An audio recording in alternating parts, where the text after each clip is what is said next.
выше прозвучала мысль старшего коллеги по 6-му созыву Общественной палаты Сократа Рачевича Джинджоли. Я хотел бы сказать следующее, что вы действительно все видели, как 6-й созыв Общественной палаты в 25 году и в начале 26 года проводил ряд круглых столов.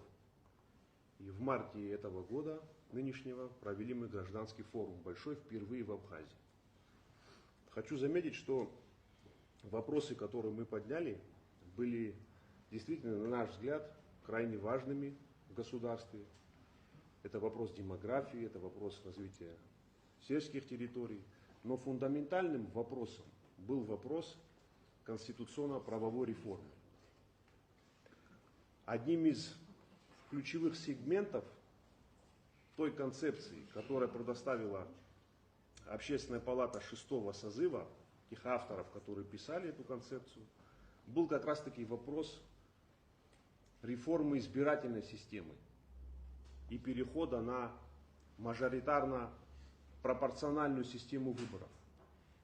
Мы были убеждены и сегодня убеждены в том, что в данном историческом периоде, в данном становлении и развитии нашего государства, и в частности парламентаризма, мы подошли к такому моменту, когда нам необходимо перейти на этом этапе, подчеркну, к смешанной избирательной системе, для того, чтобы дать возможность партиям начать открыто продвигать своих кандидатов в высший законодательный орган страны.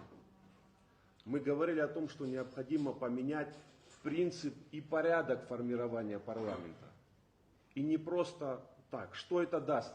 На наш взгляд, мы это обосновывали. Во-первых, это даст возможность обеспечить более широкий спектр взглядов.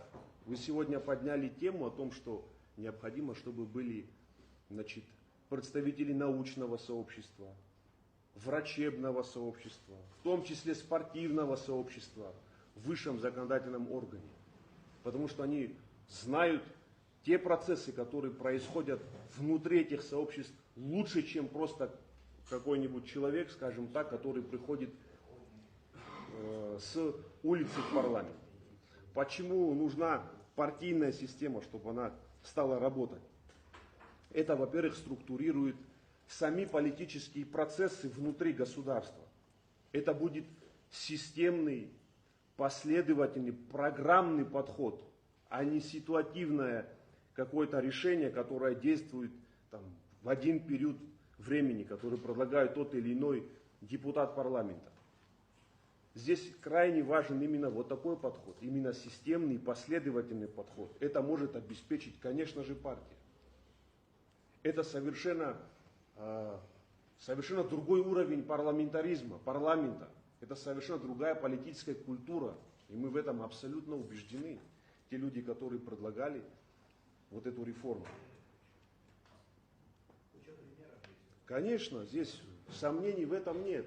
Мы правильно здесь Абиссалом Алексеевич сказал, из десятилетия в десятилетие, наверное, этот вопрос ставится, поднимается и говорится об этом. Почему? Потому что мы здесь видим, мы живем, мы понимаем, что нужен процесс развития парламента сегодня повести немножко в другую сторону. Нам нужен серьезный действительно парламент. Здесь вспоминали парламент первого созыва. А почему так происходит? Мы же все видим, задаемся вопросом, почему уровень, скажем так, парламентаризма в Абхазии постепенно и неуклонно падает. А он падает по той причине, что мы стали выбирать депутатов районного уровня, корпоративного, частного характера. Это не государственный парламент мощный, который у нас был 30 лет тому назад, потому что по-другому совершенно проходили выборы. Это совершенно другое было качество парламентаризма. Это же очевидные вещи, наверное, мы все это видим. Это из пятилетку в пятилетку происходит. Так что здесь сомнений нет в том, что на этом этапе, тем более здесь уже высказывали мысль о том, что очень стремительно меняются внешние факторы среды. Мы же это видим все прекрасно и на Южном Кавказе в том числе.